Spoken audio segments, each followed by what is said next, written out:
ಔಷಧಿಯ ಮೂಲನೇ ಇದು. ಇದು ಇಡೀ ಶರೀರನೇ ಔಷಧಿ. ಇದು ಔಷಧಿಯ ಮೂಲನೇ ಇದು ನೋಡಿ. ಕಾಡು ಗಣಗಲೆ. ಗಣಗಿಲೆ ಅಂತ. ಓಕೆ. ಇದೇ ಬೇರೆ ಅದೇ ಬೇರೆ. ಅದೇ ಬೇರೆ. ಅದು ನಿಮಗೆ ಇದು ಪಾರಮೇಲೆಲ್ಲ ಸಿಗ್ತದೆ, ಅದಲ್ಲ ಇದು. ಹೂವು ನೋಡಿ ಇದು. ಓಕೆ. ಕಾಡುಗಣಗಿಲೆ ಇದು. ಇದ್ರದ್ದು ಎಲೆ ಪ್ರಮುಖ ಪಾತ್ರ. ಓ, ಹೂವು ಅಲ್ಲ, ಎಲೆ. ಎಲೆ. ಸರ್ ನಮಸ್ತೆ. ನಮಸ್ಕಾರ. ಹಾಂ ಸರ್, ನಿಮ್ಮ ಪರಿಚಯ ಮಾಡ್ಕೊಳ್ಳಿ ಮತ್ತೊಮ್ಮೆ. ಸರ್, ನಾನು ತಮ್ಮಣ್ಣ ಅಂತೇಳಿ, ಕದಲೂರು, ಮದ್ದೂರು ತಾಲೂಕು, ಮಂಡ್ಯ ಡಿಸ್ಟ್ರಿಕ್ಟ್. ಪೈಲ್ಸ್ಗೆ ಚಿಕಿತ್ಸೆ ಕೊಡ್ತೀನಿ, ನಾಟಿ ಚಿಕಿತ್ಸೆ. ಅದು 1 ವಾರದಲ್ಲಿ ಹೌದು, ವಾಸಿ ವಾಸಿ ಆಗುತ್ತೆ. ಸರ್, ಇದು ಈ 3 ಔಷಧಿಗಳು ಕೊಡ್ತೀನಿ ನಾನು. ಒಂದು ಪೌಡ್ರ್, ಒಂದು ನೋಡಿ ಈ ಔಷಧಿ, ಮತ್ತು ಇನ್ನೊಂದು ಇದು ಕೊಡ್ತೀನಿ. ಬನ್ನಿ, ಇದು ಬನ್ನಿ ಇಲ್ಲಿ ಅದು ಪ್ರಿಪೇರ್ ಮಾಡಿ ಇಟ್ಟಿದ್ದೀನಿ, ತೋರಿಸ್ತೀನಿ ನಿಮಗೆ. ಈ ಬಾಟ್ಲೆಲ್ಲ ಕೊಡ್ತೀರಾ? ಈ ಬಾಟ್ಲಲ್ಲಿ ಹಾಕ್ಕೊಡ್ತೀನಿ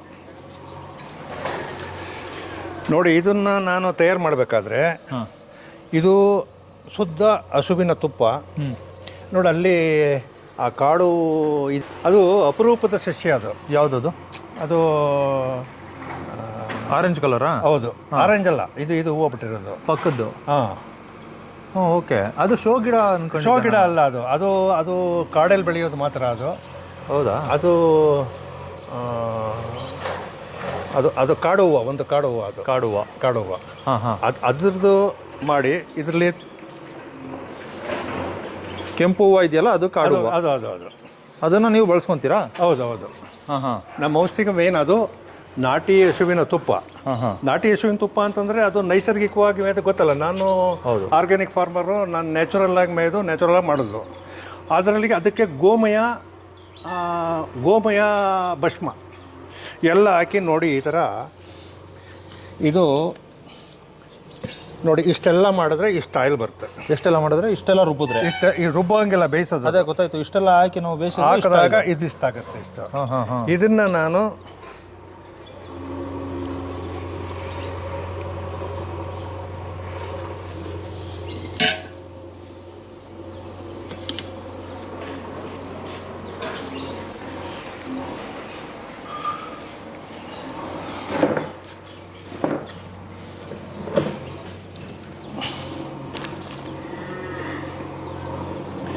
ಇದು ಒಂದು ಔಷಧಿ, ಇದು ಒಂದು ಔಷಧಿ, ಇದು ಒಂದು ಔಷಧಿ. 3 ಔಷಧಿ. ಅಲ್ಲೇನೇನಿದೆ? ಇದು ಈ ಗಿಡಮೂಲಿಕೆಗಳೆಲ್ಲ ಸೊಪ್ಪಿಂದ ತಯಾರು ಮಾಡಿರುವಂಥದ್ದು ಇದು. ಓಕೆ. ಇದು ಮೂರು ಥರ ಉಪಯೋಗಿಸ್ಬೇಕು. ಇದು ಸೀಕ್ರೆಟಾ? ಇದೇನಿಲ್ಲ, ಸೀಕ್ರೆಟ್ ಇಲ್ಲ. ನನ್ನ ತೋಟಗಳೆಲ್ಲ ಬೆಳ್ಕೊಂಡಿದ್ದೀನಿ, ಔಷಧೀಯ ಸಸ್ಯಗಳೆಲ್ಲ ಬೆಳ್ಕೊಂಡಿದ್ದೀನಿ. ಓಕೆ.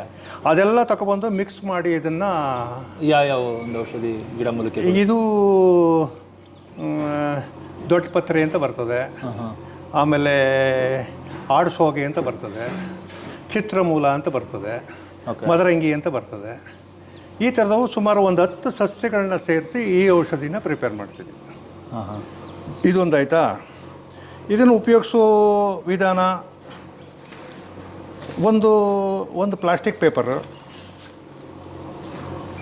ಒಂದು ಪ್ಲಾಸ್ಟಿಕ್ ಪೇಪರಲ್ಲಿ ಈ ಔಷಧಿನ ಇಲ್ಲಿ ಹಾಕಬೇಕು. ಓಕೆ. ಇದು ಹಾಕಿ ಇಟ್ಕೊಂಡಿರಬೇಕು. ಒಂದು ಪ್ಲಾಸ್ಟಿಕ್ ಪೇಪರ್, ಇಷ್ಟು ಪೇಪರಲ್ಲಿ.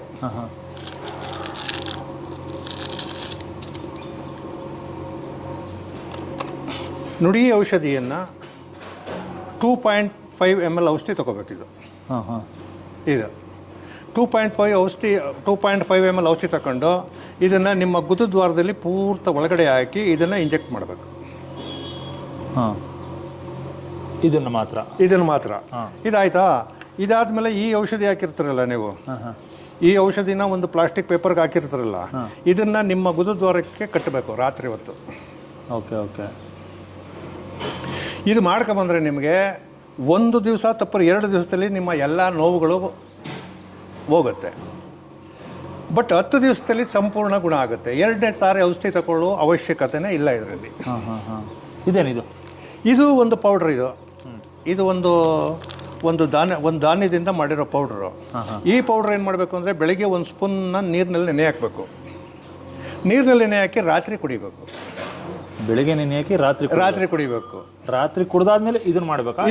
ಮಾಡ್ಬಿಟ್ಟು ಇದನ್ನ ಕುಡಿಬೇಕು? ಇಲ್ಲ ಇದನ್ನು ಕುಡಿದ್ಬಿಟ್ಟು ಇದು ಮಲಿಕೊಳ್ಳುವಾಗ ಈ ಔಷಧಿನ ಹೇಳಿದ್ನಲ್ಲ, ಈ ಔಷಧಿ ಸ್ವಲ್ಪ ಹಾಕ್ಕೊಂಡು ಇದನ್ನು ಇಂಜೆಕ್ಟ್ ಮಾಡ್ಕೊಂಡು ಇದನ್ನು ನಿಮ್ಮ ಗುದದ್ವಾರಕ್ಕೆ ರಾತ್ರಿ ಎಲ್ಲ ಬಿಗ್ಗೆ ಕಟ್ಟಬೇಕು. ಆ ಜಾಗದಲ್ಲಿ ಅದು ಔಷಧಿ ಇರಬೇಕು. ಇದನ್ನು ಇಂಜೆಕ್ಟ್ ಮಾಡಬೇಕು, ಇದನ್ನು ಹೊರಗಡೆಯಿಂದ ಕಟ್ಟಬೇಕು.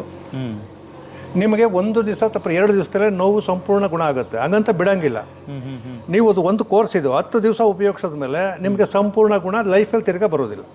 ಯಾವುದೇ ಕಾರಣಕ್ಕೂ ಪುನಃ ಬರಲ್ಲ. ಅಕಸ್ಮಾತ್ ಈಗ ಪೈಲ್ಸು ತುಂಬ ದೊಡ್ಡ ಪ್ರಮಾಣದಲ್ಲಿ ಆಗ್ಬಿಟ್ಟಿದೆ, ಸುಮಾರು ವರ್ಷಗಳಿಂದ ಇದೆ ಅವ್ರಿಗೆ, ಅದು 10 ವರ್ಷದಿಂದ ಇರಲಿ, ಬಟ್ ವಾಸಿ ಆಗುತ್ತೆ. ಅದಕ್ಕೂ ಕೂಡ 1 ವಾರದ್ದೇ ಔಷಧಿ. ನಿಮ್ಗೆ 5 ವರ್ಷದಿಂದ ಇದ್ರೂ ಅದೇ. ಆದರೆ ಒಂದೇನು ಅಂದರೆ ಆಪ್ರೇಷನ್ ಆಗಿರಬಾರ್ದು. ಆಪ್ರೇಷನ್ ಏನು ಕಟ್ ಹಾಕೋದು, ಆಮೇಲೆ ಈ ರೇಡಿಯೇಷನ್, ಇತ್ತೀಚೆಗೆ ರೇಡಿಯೇಷನ್ ಯಾವುದೇ ಟ್ರೀಟ್ಮೆಂಟ್ ಕೊಟ್ಟರು ಪುನಃ ಬರುತ್ತೆ. ಆ ಥರದವ್ರಿಗೆ ಸ್ವಲ್ಪ ಲೇಟ್ ಆಗುತ್ತೆ. ನಾನು ಹೇಳೋ ಥರ 1 ವಾರದಲ್ಲಿ ವಾಸಿ ಆಗಲ್ಲ. ಅವ್ರಿಗೆ ವಾಸಿ ಆಗುತ್ತೆ, ಅವ್ರಿಗೆ ಕನಿಷ್ಠ 2 ವಾರ ತಗೋತದೆ. 2 ವಾರ ಇಷ್ಟೇ ಔಷಧಿ ಸಾಕು. 2 ವಾರ ತಗೋಬೇಕು. ಬಟ್ ಅವರು ಗಾಯ ಆಗಿರಬಾರ್ದು, ಸೆಪ್ಟಿಕ್ ಆಗಿರಬಾರ್ದು. ಆ ಥರ ಎಲ್ಲ ಮಾಡ್ಕೊಂಬಂದ್ರೆ ನಾನು ಏನು ಮಾಡೋಕ್ಕಾಗಲ್ಲ. ಇಷ್ಟೇ ನೀವು ಕೊಡೋದು? ಇಷ್ಟೇ ಇನ್ನೇನಿಲ್ಲ.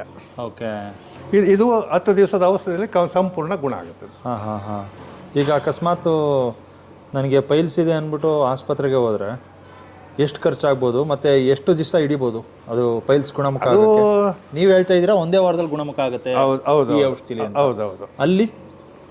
ಅಲ್ಲಿ ಈಗ ಆಪ್ರೇಷನ್ ಮಾಡಿಸ್ಕೊಂಡ್ಬಂದು 3 ತಿಂಗಳು ರೆಸ್ಟಲ್ಲಿ ಇದ್ಕೊಂಡು ತಿರ್ಗಿ 6 ತಿಂಗಳಲ್ಲಿ ಪುನಃ ಬಂದು ಔಷಧಿ ತಗೊಂಡರು ಇದ್ದಾರೆ. ಬಟ್ ಅವ್ರ ಖರ್ಚು ಎಷ್ಟಾಗುತ್ತೆ ಏನು ಅಂತ ನಾನು ಇದು ಮಾಡೋಕ್ಕೆ ಹೋಗಲ್ಲ. ಅವರು ಒಂದೊಂದು ಹಾಸ್ಪಿಟ್ಲಲ್ಲಿ ಒಂದೊಂದು ಥರ ಖರ್ಚು ಮಾಡ್ಕೊತಾರೆ, ತಗೋತಾರೆ.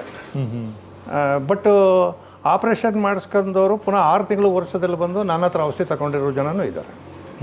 ಔಷಧಿ ತೊಗೊಂಡು ವಾಸಿಯಾಗಿರೋ ಜನ ಇದ್ದಾರೆ. Okay sir, okay.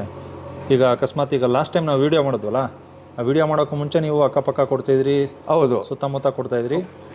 ಈಗ ನೀವು ಪ್ರಚಾರ ಕೊಟ್ಟ ಮೇಲೆ ನನಗೆ ಇಡೀ ಕರ್ನಾಟಕದಲ್ಲಿ ಎಲ್ಲ ಜಿಲ್ಲೆಯಿಂದಲೂ ಜನ ಬಂದಿದ್ದಾರೆ. ಓಕೆ. ಮತ್ತು ಅಂತಾರಾಷ್ಟ್ರೀಯ ಕರೆಗಳು ಕೂಡ ಬಂದಿವೆ, ತಗೊಂಡು ಹೋಗಿದ್ದಾರೆ. ಅಲ್ಲ, ನನಗೆ ತುಂಬ ಸಂತೋಷ. ಅವ್ರಿಗೆಲ್ಲ ನಿಮ್ಮಿಂದ ವಾಸಿ ಆದರೆ ವಾಸಿಯಾಗಿದೆ. ರೆಸ್ಪಾನ್ಸ್ ಹಂಗೆ ಇತ್ತು. ಹೌದು. ಅದರಲ್ಲಿ ನಿಮಗೆ ಇದು ವಿಚಿತ್ರವಾದ ಕೇಸು ಆದರೂ ಕೂಡ ಇದು ವಾಸಿ ಆಗಿದೆ ಅಂತ ಯಾವ್ದಾದ್ರು? ವಿಚಿತ್ರವಾದ ಕೇಸ್ಗಳು ಮಂಗಳೂರಿಂದ ಒಬ್ಬರು ಶೆಟ್ಟಿ ಅಂತ ಅಂದ್ಬಿಟ್ಟು ಅವ್ರ ಜೀವನದಲ್ಲಿ ವಾಸನೆ ಆಗೋದಿಲ್ಲ ಅಂತೇಳಿ ಮಾಡಿದರು. ಅವ್ರದ್ದು ನಾನು ಅವ್ರಿಗೆ ಗ್ಯಾರಂಟಿ ಕೊಟ್ಟಿರಲ್ಲ. ಇಲ್ಲ ಸರ್, ಇದು ನಾನು ನಿಮ್ಮ ಇದಕ್ಕೆ ನಾನು ಔಷಧಿ ಕೊಡೋಕ್ಕಾಗಲ್ಲ. ಅವರು ಫೋಟೋ ಎಲ್ಲ ತೋರಿಸಿದ್ರು, ಎಲ್ಲ ವಿಪರೀತ ಗಾಯ ಮಾಡ್ಕೊಂಡು ಎಲ್ಲ ಮಾಡ್ಕೊಬಿಟ್ಟಿದ್ರು.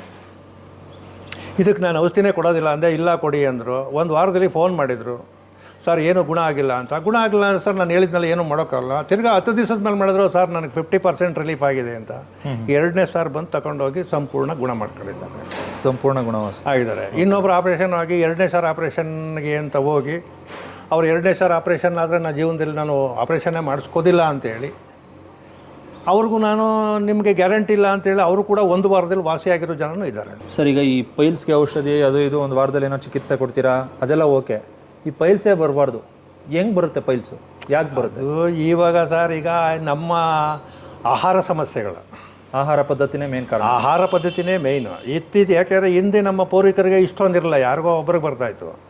ಇವಾಗ ಎಲ್ರಿಗೂ ಬರ್ತಾ ಇದೆ. ಇದು ನಮ್ಮ ಆಹಾರ ಪದ್ಧತಿಯೇ ಕಾರಣ. ನಾವು ತಿಂತಾ ಇರೋ ಆಹಾರ, ಹೊರಗಡೆ ತಿಂಡಿಗಳು, ಜಂಕ್ ಫುಡ್ಗಳು, ಮತ್ತು ಈಗ ಯಥೇಚ್ಛವಾದ ಪೆಸ್ಟಿಸೈಡ್ಸ್ ಉಪಯೋಗಿಸ್ತಾ ಇದ್ದಾರೆ. ಹೌದು, ಅದ್ರದ್ದು ಭಾಳ ಪರಿಣಾಮ ಬೀರ್ತಾ ಇದೆ. ಮತ್ತು ನಾವು ತಿನ್ನೋ ಪ್ರತಿಯೊಂದರಲ್ಲೂ ವಿಷ ಆಗ್ಬಿಟ್ಟಿದೆ. ನಾವು ತರಕಾರಿಯಿಂದ ಹಣ್ಣು ಪ್ರತಿಯೊಂದು ಕೂಡ ವಿಷಮಯ ಆಗ್ಬಿಟ್ಟಿದೆ. ಇದೆಲ್ಲ ಈ ಆಹಾರ ಪದ್ಧತಿಯಿಂದ ಬರೋದೇ ಹೊರತು ಇನ್ನು ಬೇರೆ ಕಾರಣ ಏನಿಲ್ಲ. ಅದು ನಾವೇ ಅದನ್ನು ತಂದ್ಕೊಂಡಿರೋದು.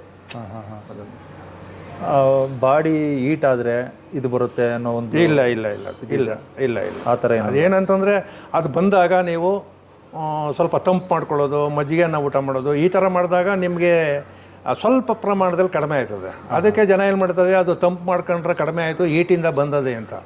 ಅದು ಹೀಟಿಂದ ಬಂದಲ್ಲ, ಅದು ಬಂದಿರೋದೇ ನಮ್ಮ ಆಹಾರ ಪದ್ಧತಿಯಿಂದ, ಕೆಟ್ಟ ಆಹಾರ ಪದ್ಧತಿಯಿಂದ ಬಂದಿರೋದು.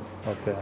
ಬಂದಾದ್ಮೇಲೆ ಅದನ್ನು ಹೇಗೆ ಹೋಗ್ಲಾಡ್ಸ್ಕೊಳ್ಬೇಕು ಹೌದು ಅದು ಇರೋದು. ಹೌದು. ನಾವು ಈ ಕಡೆ ಆಸ್ಪತ್ರೆ ಅದು ಇದು ಅಂತ ದುಡ್ಡು ಸುರಿದ್ರೆ ಅವರು ಮಾತ್ರೆ ಕೊಡ್ತಾರೆ, ತಿರ್ಗಾ ತಿಂಗಳಾನ್ಗಟ್ಲೆ ಅಲಿಸ್ತಾರೆ, ರೆಸ್ಟ್ ಮಾಡಬೇಕು ಅಂತಾರೆ. ಇಲ್ಲಾದರೆ ಒಂದು ವಾರದಲ್ಲೇ ವಾಸಿ ಆಗುತ್ತೆ. ಒಂದು ವಾರ. ಮತ್ತು ಈ ರೀತಿ ನೀವು ಇದನ್ನು ಎಲ್ಲಿಂದ ಕಲ್ತ್ರಿ? ಇದು ಒಂದು ವಾರದಲ್ಲೇ ವಾಸಿ ಆಗುತ್ತೆ ಅನ್ನೋ ಒಂದು ಹೇಳ್ತಾ ಇದ್ದೀರಲ್ಲ, ಅದು ಎಷ್ಟು ವರ್ಷದಿಂದ ವಾಸಿ ಆಗ್ತಿದೆ? ಇದು ಪೂರ್ವಿಕರಿಂದ ಬಂದ ಬಳುವಳಿ ಇದು ನಾನು 25 ವರ್ಷದಲ್ಲಿ ನಾನೇ ಫಸ್ಟ್ ಪ್ರಯೋಗ ಮಾಡ್ಕೊಂಡಿದ್ದೆ ನಾನು. ಇದು 25 ವರ್ಷದ ಹಿಂದೆ ಇದು ನನಗೆ ನಾನೇ ಪ್ರಯೋಗ ಮಾಡ್ಕೊಂಡಿದ್ದು ವಾಸಿ ಆಯಿತು. ಆಮೇಲೆ ಎಲ್ರಿಗೂ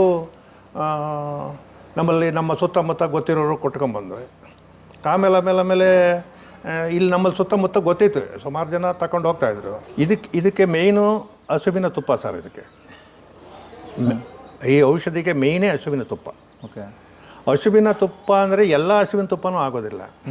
ಈಗ ನಾಟಿ ಹಸುವಿನ ತುಪ್ಪ ಅಂದರೆ ನನಗೆ ಗೊತ್ತಲ್ಲ, ನೀವು ನೋಡಿದ್ದೀರಿ, ನಾನೊಬ್ಬ ನೈಸರ್ಗಿಕ ಕೃಷಿಕ.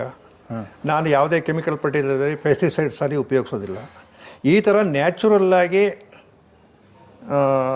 ಮೇಯ್ಕೊಂಡು ಬಂದು ಅದಕ್ಕೆ ಮತ್ತು ಶುದ್ಧವಾದ ನೀರು ಆ ಥರದಲ್ಲಿ ಬಂದದ್ದು ಆ ತುಪ್ಪದಿಂದ ಮಾತ್ರ ಸಾಧ್ಯ. ಆ ತುಪ್ಪ ಒಂದು ನಾವು ಆ ಕ್ವಾಲಿಟಿ ಮೇಂಟೈನ್ ಮಾಡಿಲ್ಲ ಅಂತಂದರೆ ಈ ಔಷಧಿಗಳು ಪ್ರಯೋಜನಕ್ಕೆ ಬರೋದಿಲ್ಲ. ತುಪ್ಪ, ಗೋಭಸ್ಮ ಇಂಪಾರ್ಟೆಂಟ್. ಗೋಭಸ್ಮ. ಓಕೆ. ಅದನ್ನು ನೀವೇ ತಯಾರಿಸ್ತೀರಾ? ನಾವೇನು ಮಾಡ್ತೀವಿ. ಓಕೆ. ಬೆರಣಿಯನ್ನು ಒಣಗಿಸಿ ಅದು ಬೆಳಗಿನ ಜಾವ ಗೋಮೂತ್ರ ಕಲೆಕ್ಟ್ ಮಾಡಬೇಕು. ಬೆಳಗಿನ ಜಾವನೇ ಸಗಣಿ ಕಲೆಕ್ಟ್ ಮಾಡಬೇಕು. ಅದು ಒಂದು ಪ್ರಮಾಣ ಇದೆ. 1 ಲೀಟ್ರು ಗೋಮೂತ್ರಕ್ಕೆ 2 kg ಗೋಮಯ, ಅದಕ್ಕೆ 100 ಗ್ರಾಮ್ ತುಪ್ಪ, 100 ಗ್ರಾಮ್ ಮೊಸರು, 100 ಗ್ರಾಮ್ ಹಾಲು, ಇಷ್ಟನ್ನು ಮಿಕ್ಸ್ ಮಾಡಿ ಮರದ ಹಲಗೆ ಮೇಲೆ ಒಣಗಿಸಿ ಅದನ್ನು ಯು ಆಕಾರದಲ್ಲಿ ಇಟ್ಟು ಒಳಗಡೆ ತುಪ್ಪದ ದೀಪ ಹಾಕಿ, ಆ ತುಪ್ಪದ ದೀಪ ಹಾಕಿಸಿ ಆಮೇಲೆ ಈ ಯು ಆಕಾರದಲ್ಲಿ ಇದನ್ನು ಹಾಕಿ ಈ ಗೋಮಯ ಎಲ್ಲ ಒಣಗಿಸಿ ಅದನ್ನು ಗೋಭಸ್ಮ ಮಾಡಬೇಕು. ಇದೊಂದಕ್ಕೆಲ್ಲ ಸುಮಾರು ಎಲ್ಲ ಕಾಯಿಲೆಗಳಿಗೂ ಭಾಳ ಒಳ್ಳೆಯದು. ಇಂಪಾರ್ಟೆಂಟು ಗೋಭಸ್ಮ ಮತ್ತು ಗೋವಿನ ತುಪ್ಪ. ಅಂದರೆ ನಾಟಿ ಹಸು ಇಲ್ಲದೆ ನಮ್ಮ ವ್ಯವಸಾಯನೂ ಕೂಡ ಇಲ್ಲ, ಆರೋಗ್ಯನೂ ಇಲ್ಲ, ಔಷಧಿ ಅಂತೂ ಇಲ್ಲವೇ ಇಲ್ಲ. ಲಾಸ್ಟ್ ಟೈಮ್ ಬಂದಿದ್ದಾಗ ಇವೆಲ್ಲ ನಾವು ನೋಡೋಕ್ಕಾಗಿರ್ಲಿಲ್ಲ. ಇದನ್ನ ಹೇಗೆ ಬಳಸಬೇಕು ಅಂತೆಲ್ಲ ಹೇಗೆ ಪ್ರಿಪೇರ್ ಮಾಡಿದ್ದೀನಿ ನೋಡೋದಲ್ಲ. ಅದೇನಂದರೆ ಈಗ ದಿಢೀರ್ ಅಂತ ಬಂದು ಔಷಧಿ ಕೊಡಿ ಅಂದರೆ ಕೊಡೋಕ್ಕಾಗ. ದಿಢೀರ್ ಅಂತ ಬಂದರೆ ದಿಢೀರ್ ಔಷಧಿ ಇಲ್ಲ, ಔಷಧಿ ಪ್ರಿಪೇರ್ ಮಾಡಲ್ಲ. ಯಾವಾಗ ಬರ್ತಾರೆ ಆವಾಗಲೇ ಪ್ರಿಪೇರ್ ಮಾಡಿ ಕೊಡಬೇಕು. ಓಕೆ. ಇಷ್ಟು ಔಷಧಿ ಬರೋಕ್ಕೆ ಅಷ್ಟೊಂದು ಬೇಯಿಸಿ ಎಲ್ಲ ರೆಡಿ ಮಾಡಿ ತೆಗಿಬೇಕು. ಓಕೆ. ಕೊನೆಯದಾಗಿ ಏನು ಹೇಳೋಕ್ಕೆ ಇಷ್ಟಪಡ್ತೀರಾ? ಏನಿಲ್ಲ ಸರ್, ಜನಗಳಿಗೆ ಈಗೇನಾಗ್ಬಿಟ್ಟಿದೆ ಅಂತಂದರೆ ಜನಗಳಿಗೆ ಸ್ವಲ್ಪ ನಂಬಿಕೆನೂ ಕಡಿಮೆ ಇದೆ. ಏನಾಗುತ್ತೋ ಏನೋ. ಈಗ ಎಲ್ಲ ಕಡೆ ಈ ಥರ ಪ್ರಚಾರಗಳು ಜಾಸ್ತಿ ಆಗವ್ರೆ. ಎಲ್ಲ ಹಣಕ್ಕೋಸ್ಕರ ಎಲ್ಲ ಕಡೆ ಎಲ್ಲ ಥರದ ಪ್ರಚಾರ ಮಾಡಿ ಅದರಲ್ಲಿ ನಾನೊಬ್ಬ ಸರಿ ಅಂತ ಹೇಳ್ಕೊಳ್ಳೋಕ್ಕೂ ಬರೋದಿಲ್ಲ. ಬಟ್ ಏನಂದರೆ ನನ್ನ ಔಷಧಿಯಿಂದ 100ಕ್ಕೆ 100 ಗುಣ ಆಗ್ತದೆ ಅಂತ ಇಷ್ಟನ್ನು ಮಾತ್ರ ಹೇಳಬಲ್ಲೆ. ಓಕೆ. Thank you sir. ಅದನ್ನು ಬಳಸೋದು ಹೇಗೆ ಅಂತ ತೋರಿಸ್ಕೊಟ್ಟಿದ್ದೀರಾ. ಅಕಸ್ಮಾತ್ ಯಾರಾದರೂ ಬಂದರೆ ಮೊದಲೇ ಫೋನ್ ಮಾಡಿ ಬರಬೇಕು. ನಿಮ್ಮ ನಂಬರ್ ಕೂಡ ಇಲ್ಲೇ ಡಿಸ್ಕ್ರಿಪ್ಷನಲ್ಲಿ ಹಾಕಿರ್ತೀನಿ. Thank you sir. ಆಯ್ತು ಸರ್, ನಮಸ್ಕಾರ.